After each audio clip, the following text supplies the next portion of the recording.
안녕하세요. 세계 증시 현황과 글로벌 이슈를 심층적으로 살펴보는 한상춘의 경제를 보는 눈의 유선경입니다.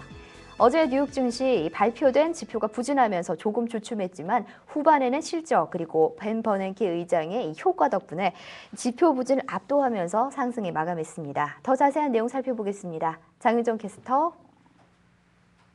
네, 오늘 새벽 마감된 뉴욕 증시 마감 상황입니다. 실망스러운 경제 성장률, 부진한 고용에도 불구하고 뉴욕 증시는 상승세로 거래를 마쳤는데요.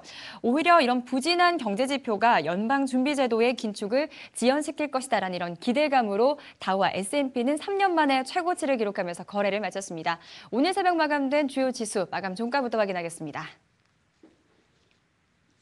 네, 먼저 다우존스 산업평균 지수입니다. 0.5% 뛴 12,763.31포인트에서 거래를 마쳤습니다.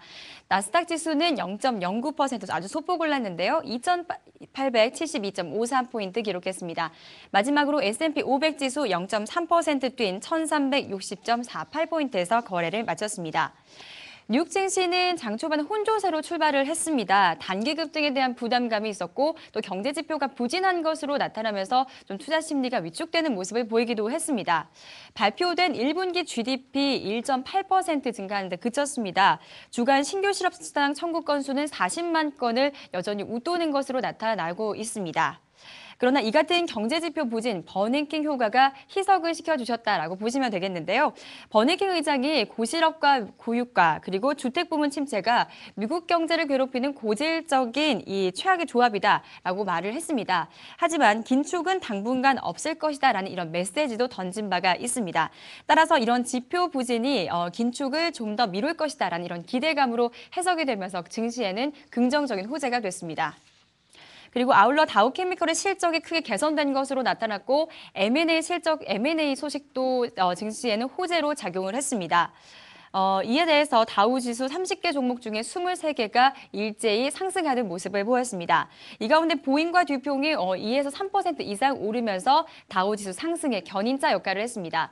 S&P 주요 500 업종 가운데서 금융주와 필수 소비재주가 강세를 보인 반면에 에너지주와 기술주는 약세를 나타냈습니다.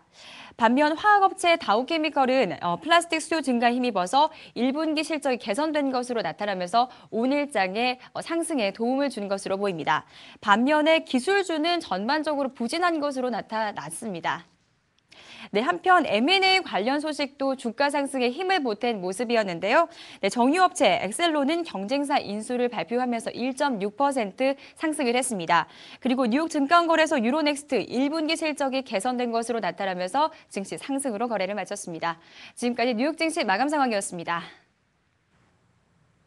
네, 장윤정 캐스터 잘 들었습니다. 앞서 살펴보셨다시피 뉴욕 증시는 벤 버냉키 효과 덕에 부진한 경제 지표를 누르고 3일 연속 상승세를 이어간 모습이었는데요. 더 자세한 이야기는 미래에셋증권의 한상춘 부사장님께 들어보겠습니다. 네, 안녕하세요. 네, 안녕하십니까? 네, 어제 장에 대한 평가 부탁드립니다. 요즘 그 글로벌 증시는 양극화 현상, 양분화 현상이 뚜렷한 것 같아요. 네. 역시 이번 주 들어서 선진국, 미국 중심으로 한 선진국 증시는 주가의 그 상승세가 이어지는 반면에 신흥국 증시, 특히 중국과 연계된 이런 그 신흥국 증시 같은 경우는 주가가 하락세를 보이는데요. 네. 역시 이런 데 있어서는 유동성 측면이 이렇게 많이 작용하는 것이 아닌가 이렇게 보고 있습니다. 대체로 보면 미국을 중심으로 한 선진국 같은 경우에는 네. 미국의 그 출구 전략에 대한 우려가 버냉키 발언 이후에 좀 줄어들음에 따라서 당분간 그 선진국의 유동성이 풍족하고 여기에 따라서 주가의 그 상승이 이어지지 않겠나 이런 기대 작용해서 네. 어제 이후로 유럽 같은 경우에는 사실 유럽의 그 채권 수익률이 지금 15% 일부 무늬만 그 회원국 같은 경우에는 15%에게 근접했는데 불구하고 네. 사실상 그 선진국의 증시는 미국의 그 효과로 인해서 주가가 좀 꾸준히 올라가는 모습을 보인다 이렇게 보시면 됐습니다. 반면에 신흥국 같은 경우 특히 중국과 연계되어 있는 이런 그 신흥국 증시 같은 경우에는 지금 중국이 인플레가 그렇게 썩 개선되지 않고 네, 있거든요. 그렇죠. 이런 것 따라서 전방위적으로 이렇게 인플레를 잡기 위해서 노력하는데도 불구하고 사실 인플레 강도를 볼 때는 금리 상승, 위안화 평가 절상 이렇게 보면 사실상 그 중국 경제의 경우에 따라서는 여러 가지 우려되는 사항들도 많거든요. 네. 그래서 최근에 보면은 이번에 그 금융위기를 정확히 예측했다 이렇게 평가를 받고 있는, 물론 이제 그 이후에는 상당 부분 비관론을 제시하면서 많은 부분의 그 크레딧 신뢰 면에서 좀 희석되긴 했습니다는 루비니 교수가 중국이 2013년 이후에 경착륙 가능성을 제시함에 따라서 전반적으로 놓고 본다면 긴축의 강도가 상당히 좀 세지 않느냐, 이름에 따라서 사실 주변국에 중국과 많이 연계되어 있는 이런 주가가 좀 떨어지는 이런 모습을 보이고 있습니다. 네.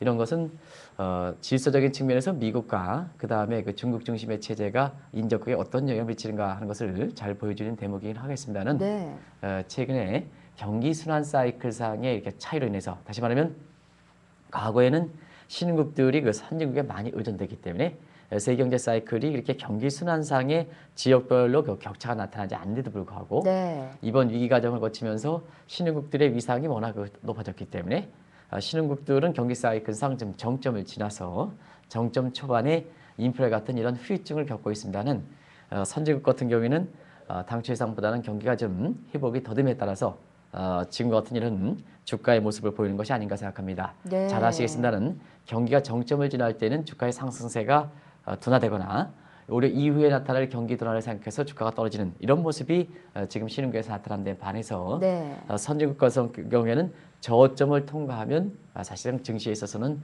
위험 자산에 대한 선호도가 증가하면서 주가가 좀 올라가는 이런 측면이거든요. 예. 그래서 최근에 버냉키의 그 발언을 계기로 해서 이 선진국의 경기가 좀 상초 예상보다는 더디다, 그런 각도에서 이 신흥국과 선진국 증시 간에 아직까지 뭐 일시적 현상인지 아니면 추세적 현상인지 좀 지켜봐야 되겠습니다는 네. 그런 조짐이 이번 주 들어서 뚜렷이 나타나는 것, 이런 것을 좀 시청자 여러분께서 좀 주목해서 바라볼 사항이 아닌가 이렇게 보고 있습니다. 네, 미국을 포괄한 또 전 세계적인 분위기까지 짚어주셨습니다. 좀 이따가 좀 더 자세한 이야기 살펴보겠습니다. 네, 다음은 이머징 마켓인 브릭스 시장의 움직임 살펴보겠습니다. 중국은 증시에 대한 하락세에 이어졌는데요. 긴축 우려 때문입니다. 또 나머지 이머징 증시들은 상승과 하락세 보이면서 혼조세 보였는데요. 더 자세한 내용 살펴주세요. 장윤정 캐스터. 네, 계속해서 이머징 증시 마감 상황 살펴보도록 하겠습니다. 중국 증시는 FRB에 웃고 긴축에는 울었습니다. 자세한 마감 종가부터 확인하겠습니다. 네, 상해 지수입니다. 어제장에서 1.3% 이상 빠졌습니다. 2,887.04포인트에서 거래를 마쳤는데요. 그제와 어제 시장은 전강 후약 장세가 분명한 모습을 나타냈습니다. 미국에서 날아온 호재와 또 그리고 글로벌 증시 상승세에 동조를 하면서 장 초반에는 상승으로 출발을 했지만 다시 하락세로 전환하면서 하락하는 모습을 보였습니다. 중국 증시가 이렇게 하락세를 보이고 있는 이유가요. 중국이 계속되는 이 정부의 규제가 있고요. 또 기업 실적이 부진한 것으로 나타나면서 증시는 하락하고 있습니다. 그리고 중국의 노동절인 5월 1일에서 2일이 중국의 인민은행이 기존금리를 인상할 수 있을 것이다라는 이런 외신들의 보도가 나오면서 증시는 하락한 것으로 보입니다. 업종별 흐름 살펴보도록 하겠습니다. 철강과 시멘트 업종은 약세를 나타냈습니다. 반면에 금융과 석탄은 좀 상대적으로 양호한 흐름 보여줬습니다. 계속해서 홍콩 H지수 확인하겠습니다. 홍콩 H지수 역시 어제장에서 0.9% 이상 빠졌습니다. 13,319.96포인트에서 거래를 마쳤는데요. 미국에 대한 이런 소식이 긍정적으로 시장에 작용하면서 장 초반에는 강세를 보였지만 지수 다시 하락세로 전환을 하면서 마이너스권에서 마감이 됐습니다. 업종별 흐름을 보겠습니다. 중국 석탄 에너지와 평안보험이 장 초반에는 강세를 보이면서 지수 상승을 이끄는 모습 나타냈습니다. 하지만 페트로차이나가 1분기 실적에 대한 실망감이 나왔고 밸류에이션이 높게 형성됐다라고 나오면서 또 하락하는 모습을 보였고요. 부동산주 역시 장에서는 하락하는 모습 나타냈습니다. 인도지수 계속해서 확인하겠습니다. 네, 인도 지수도 하락을 했습니다. 어제장에서 0.8% 빠졌는데요. 19,292.02포인트에서 거래를 마쳤습니다. 시장에 나왔던 재료 살펴보도록 하겠습니다. 긴축의 영향으로 경제 성장세가 둔화될 것이다 라는 이런 IMF의 전망이 나왔습니다. 그리고 최근 들어서 인플레이션에 대한 우려 시장에 그대로 나타나고 있는데요. 식료품 가격이 상승하면서 추가적으로 금리를 인상할 것이다 라는 우려감이 시장에 형성된 것이 지수 하락의 요인으로 꼽히고 있습니다. 계속해서 러시아 RTS 지수도 확인을 해보겠습니다. 네, 러시아 RTS 지수 이머징 마켓 중에서 유일하게 오른 지수입니다. 0.5% 오른 2028.94포인트에서 거래를 마쳤습니다. 국제유가 상승과 기업들의 실적이 개선된 것으로 나타나면서 지수는 플러스권에서 마감이 됐습니다. 국제유가가 상승한 영향으로 석유주가 크게 올랐는데요. 네, 최대 석유 생산업체 로즈네프트가 예상치를 웃도는 실적을 발표한 것도 지수 상승을 도운 것으로 보입니다. 마지막으로 브라질 보베스파 지수 확인하겠습니다. 네, 보베스파 지수도 역시 하락을 했습니다. 0.8% 내린 65,673.21포인트에서 거래를 마쳤습니다. 기업 실적에 대한 실망감이 계속해서 시장에 나오고 있고요. 또 중앙은행에서 이제 긴축으로 우려를 방향을 돌아선다라는 점이 투자자들의 심리를 위축시킨 것으로 나타나고 있습니다. 소액 감소를 발표한 산탄터 은행은 감소를 했고요. 또 금융주가 전반적으로 내리면서 지수 하락을 주도한 것으로 보입니다. 지금까지 이머징 마켓 마감 상황이었습니다.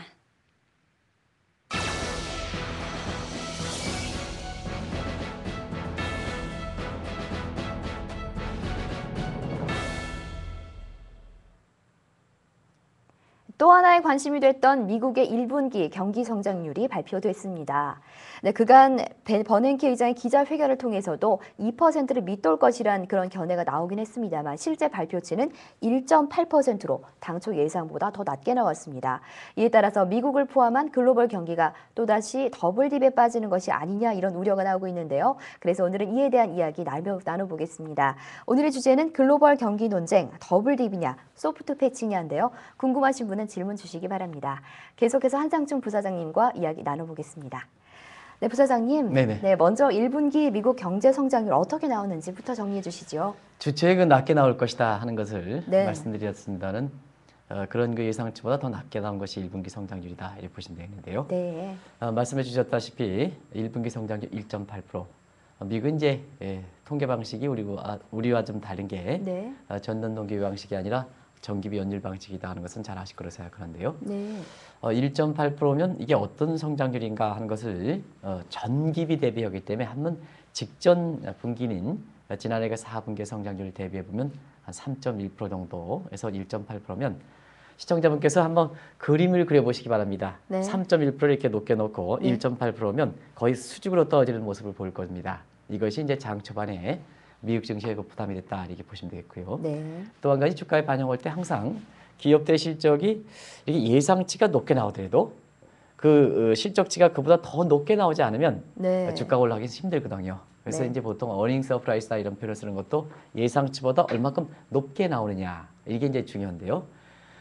사실 1분기 성장률 아무리 낮게 나오더라도 2%대는 좀 이렇게 가능하지 않겠느냐 봤습니다는 이런 예상치도 밑도는 수준이다 이렇게 보시면 되겠습니다. 네. 그럼에 따라서 지금 미국은 과거에 그 작년 8월 달에 미국의 그 단기적인 지표가 좀 부진하게 나옴에 따라서 네. 경기가 다시 한번 침체되지 않느냐 하는 더블딥 논쟁이 있어서 증시적인 측면에서는 12월 그 장세, 작년 연말 장세를 예측하지 못하는 큰 요인 중에 하나였었는데요. 이러한 그 더블딥 논쟁에 다시 고개를 드는 상황이거든요. 네. 그런 것에서 그렇습니다. 증시라는 것은 뭐 여러 가지 변수가 있으다는 가장 중요한 게 경기 아니겠습니까? 그렇죠. 그래서 오늘 시청자분과 투자자분은 최근에 다시 1분기 성장률에 다시 그 재차 논쟁되고 있는 이 경기 논쟁에 대해서 주목할 필요가 있지 않냐 이렇게 보고 있습니다. 네, 그렇다면요. 이렇게 낮게 나온 배경부터 궁금합니다. 어떤 특별한 배경이 있나요? 일단은 경제 성장률은 GDP 구성 항목을 봐야 되거든요. 네. 그래서 우리가 이제 국민소득 3년 등급의 원칙에 의해서 사실 이게 지출 사이드 보면 민간 소비, 정부 지출, 기업의 설비 투자 이렇게 나눠지는데요.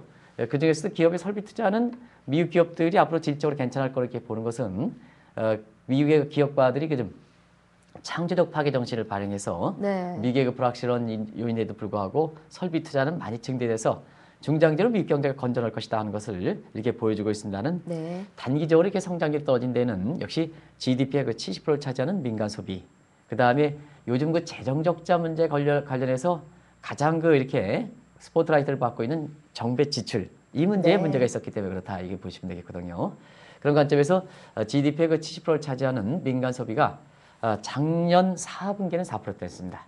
이 작년에 3.1%의 그 성장률을 보면 민간 소비가 4%대니까 네. 미 국민들의 그 소비가 아주 건전해서 그동안 그 금리기 과정에서 미국 경제가 성장이 떨어진 것이 결국 금리기 과정에서 부채를 줄이고 그다음에 그 저축을 제고시키는 그 딜레버리지 행위 때문에 그렇다. 이런 얘기를 많이 했는데요. 네. 4분기에 성장률보다 높은 민간 소비 때문에 이제 그 개인들의 어떤 딜레버리지 행위는 좀 끝나지 않았느냐 이렇게 봤습니다는 이번 분기 같은 경우는 4%에서 2.7% 급락했거든요. 네. 그렇다 본다면 성장률 1.8%에 비해서 민간 소비가 2.7% 증가했기 때문에 사실 그 미 국민들의 그 딜레버리지 행위가 마무리됐다 하는 것은 2분기 정도 이렇게 계속해서 보여주고 있습니다는 아무래도 GDP의 그 70%를 차지하는 이 민간 소비를 받쳐주지 못했다는 측면 이것이 이제 성장률 끌어내렸던 가장 큰 요인이다 이렇게 보시면 됐습니다. 네, 그렇군요. 그리고 민간 소비 관련해서는 왜 당신 딜레버리지 행위가 끝나고 있느냐 하는 것을 보여주냐 이렇게 이제 말씀하시는 분이 있는데요. 왜냐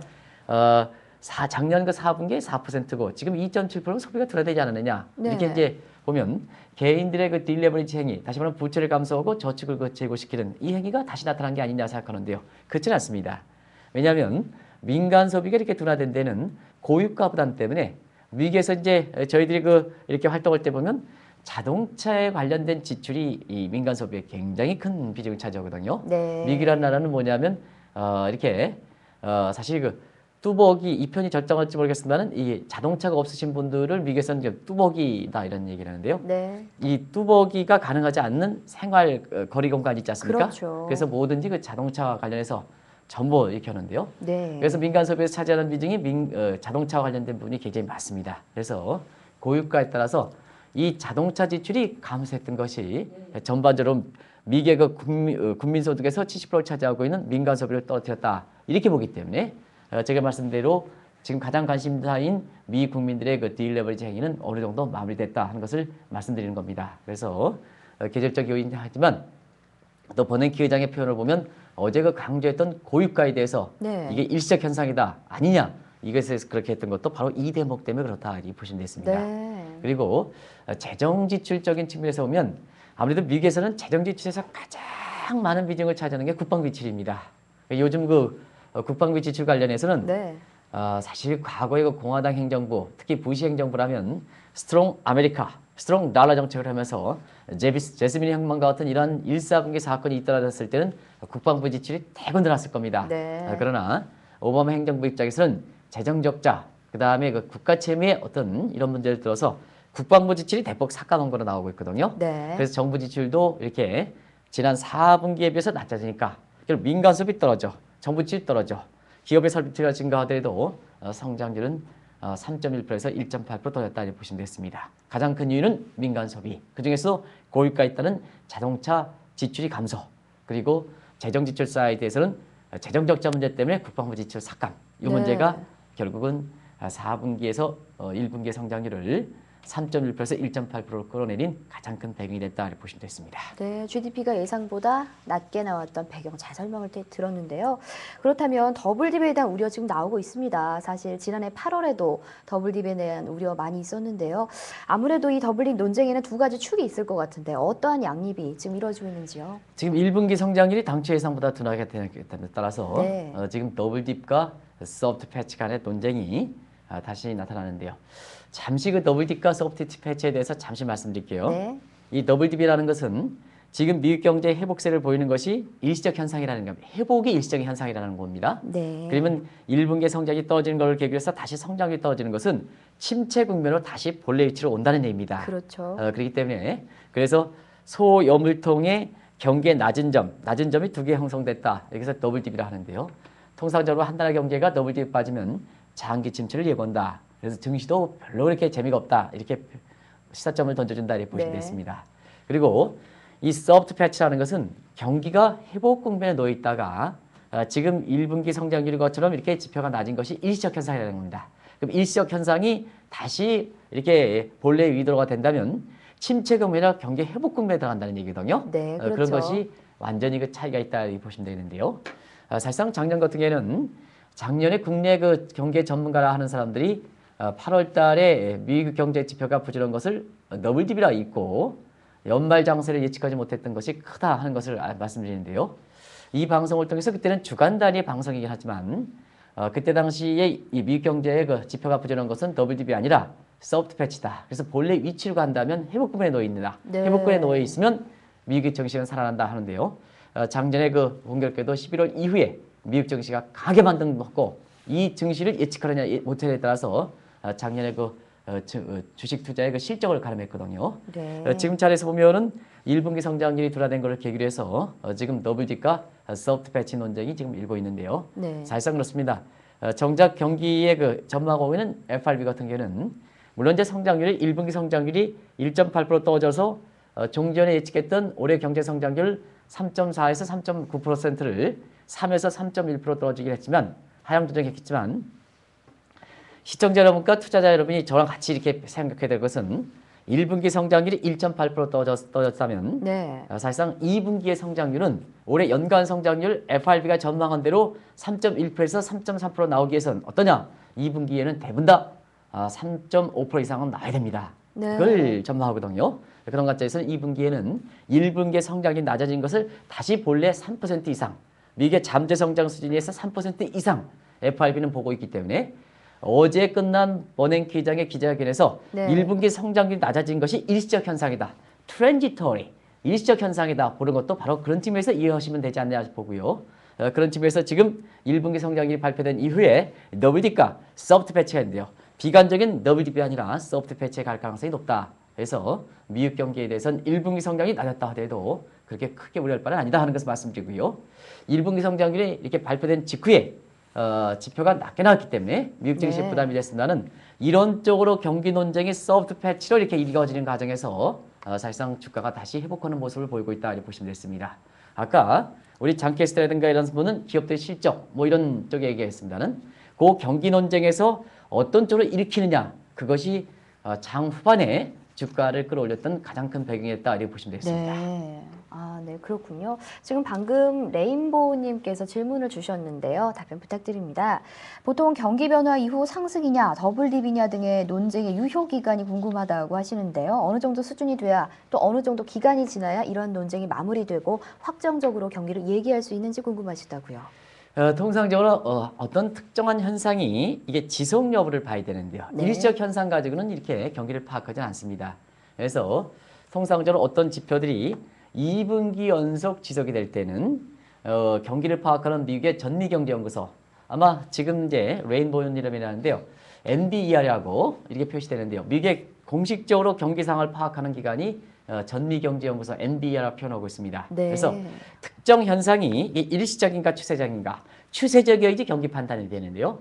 이것을 할 때는 보통 어떤 현상이 2분기 연속 지속이 돼야 사실 이것을 경기 판단할 수 있다 이렇게 보시면 되겠습니다. 네. 그래서 만약에 1분기의 성장률 1.8%가 2분기에도 다시 1.8% 밑으로 떨어질 때는 2분기 연속 성장의 둔화세가 지속되기 때문에 이때에 있어서는 뭐 더블딥 논쟁이 더 거세질 거라고 이렇게 보고 있습니다. 예. 그러나 앞서 말씀드린 같이 올해 연준이 3% 초반에 경제 전망을 이렇게 예상한다면 1분기 성장이 1.8% 떨어진 상황을 감안해서 이렇게 3.1에서 3.4%면 2분기의 성장률은 대부분 다 3% 이상 나올 거라고 봅니다. 그렇다면 2분기 연속 1분기 성장률이 지속되는 게 아니라 사실상 1분기 정도만 지속됐기 때문에 이거를 일시적 현상이다. 그래서 어제 버냉키 회장이 1분기 성장이 낮게 나오더라도 네. 그것은 추세가 아니라 일시적 현상이다. 그래서 경제 주체들이 크게 우려할 바는 아니다. 이런 결론을 내린다. 그래서 기자회견에서도 그렇게 얘기했다. 이렇게 보시면 되겠습니다. 그렇다면 앞으로 1분기 이상 더 지속적으로 지켜봐야 되겠군요. 아무래도 그렇죠. 네. 그렇다면 다음 질문으로 넘어가겠습니다. 현재 오바마 정부와 또 연준 어떤 정책 펴고 있나요? 그에 대해서도 말씀 부탁드립니다. 네, 1분기 성장률이 이렇게 낮게 나올 것을 뭐 어제 뭐 기자회견에서 그랬습니다. 또 연준에서 이미 네. 알고 이렇게 얘기했겠죠. 그에 따라서 어제 그 통화 정책 보면 전혀 변동이 없었죠. 네, 당초 그랬죠. 예상보다는 오히려 양적 완화 정책이라든가 이런 추진 의사를 아주 더 강력하게 표시했다. 이게 이제 시장이 시간이 지날수록 그렇게 읽혀지고 있는데요. 1분기 성장률이 이렇게 낮게 나왔기 때문에 2분기 연속 끌어가기 위해서는 더블딥 되면 이 오바마 정부가 그동안 추진했던 경제 정책이 굉장히 비판을 받을 가능성이 높습니다. 그리고 내년도에 있는 대선에서도 성공 가능성이 낮아질 수밖에 없습니다. 그럴 수밖에 없겠죠. 그래서 정책의 일관성을 유지하는 쪽으로 갖자 이렇게 보시면 되겠는데요. 일단 그 재정 정책 측면에서는 여유가 높긴 하지만 재정 정책에서 소위 페이고 정책을 추진해서 지출은 동결 속에 경기 부양 효과로 지출 내역을 조정하는 네. 그래서 경기 부양 효과가 적은 쪽에 페이 삭감하고 그다음에 경기 부양 효과가 큰 쪽으로 고하는 밀어주는 이런 쪽으로 해서 경기 회복을 이렇게 주력한다 하는 것은 이제 앞으로 예상되는 그 재정정책 방향이다 이렇게 보시면 되겠고요. 네. 또 통화정책 방향은 어제 말씀드린 내용대로 금리 장기간 유지, 2차 양적 완화 정책 종결하더라도 그의 휘증 생각해서 국채 매입을 계속한다. 네. 3차 양적 완화 정책은 경기 상황을 보고 추진한다. 이렇게 보시면 되겠습니다. 그래서 전반적으로 통화정책도 미국의 행정부 입장대로 경기 회복에 주력되는 이런 통화정책을 이렇게 보는 것도 1분기 성장이 낮게 나온 것을 사실 2분기에 만회하기 위한 미국의 정책적인 노력이다 이렇게 보시면 됐습니다. 네, 그렇군요. 그렇다면 이 달러 약세 정책을 사실 펴는 거라고 볼 수 있겠는데요. 어제 립 서비스 차원이라고 하지만 속으로는 약세 정책 개선 꾸준히 이어진다고 하셨거든요. 그렇다면 앞으로도 이런 정책들 지속이 될까요? 어떻게 예상하십니까?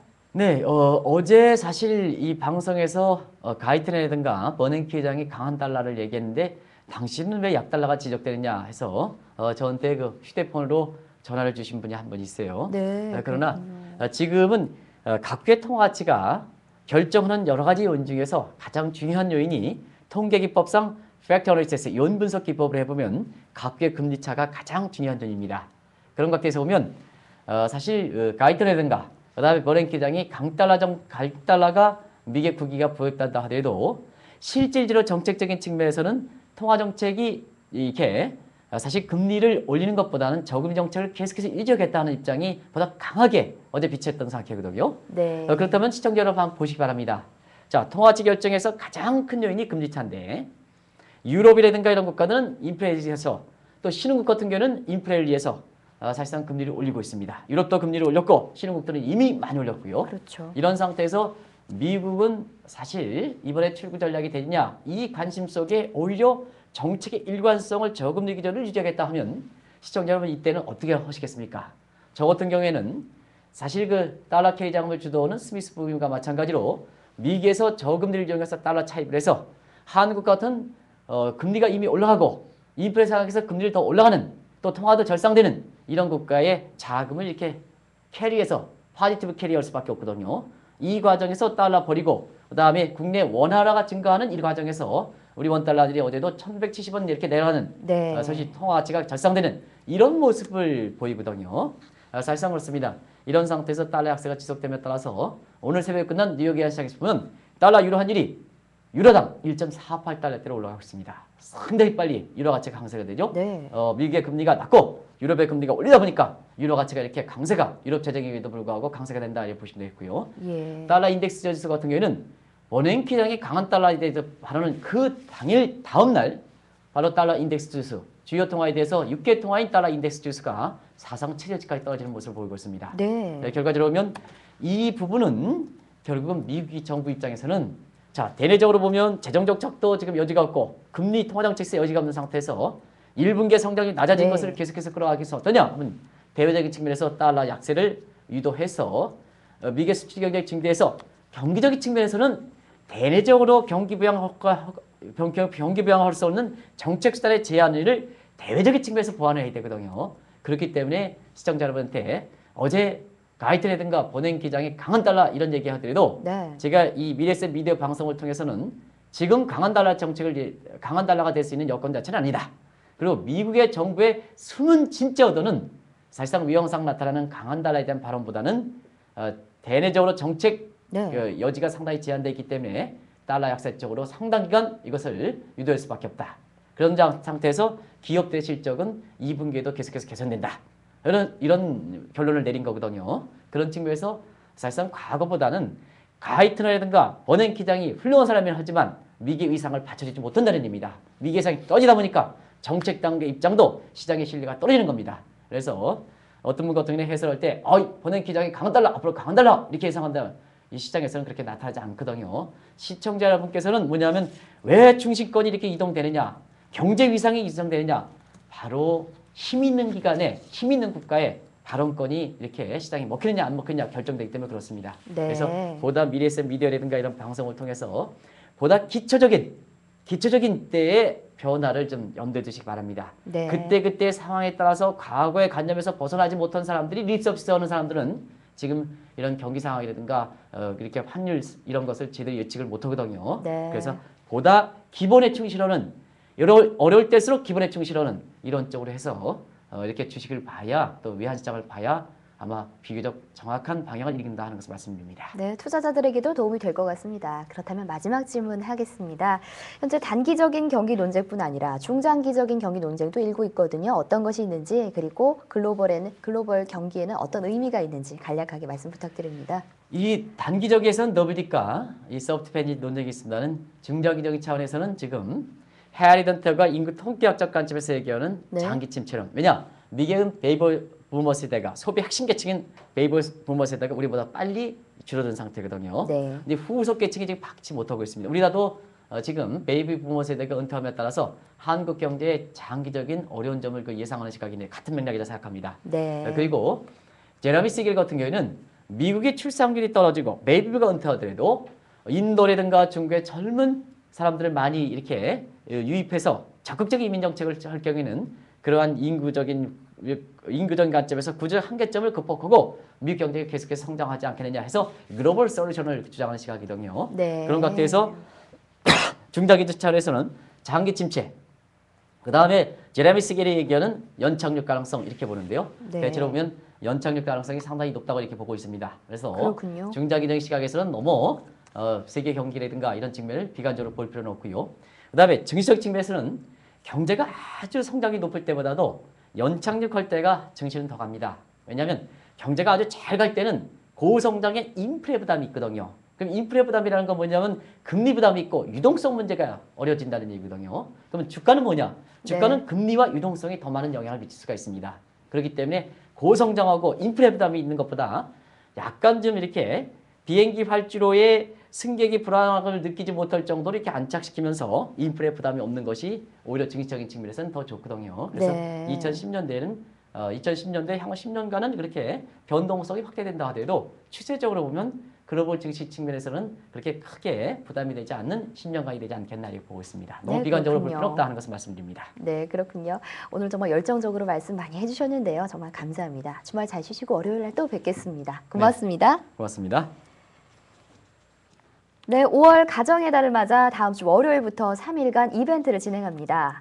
생방송 중 댓글로 열심히 참여해 주시는 분들을 한해서 그중에 추첨해서 저희 선물 드릴 테니까요. 앞으로도 많은 관심과 참여 부탁드립니다. 네, 한 주의 마지막인 금요일이죠. 더 힘찬 하루 되시고 다음 주 월요일에 뵙겠습니다. 고맙습니다.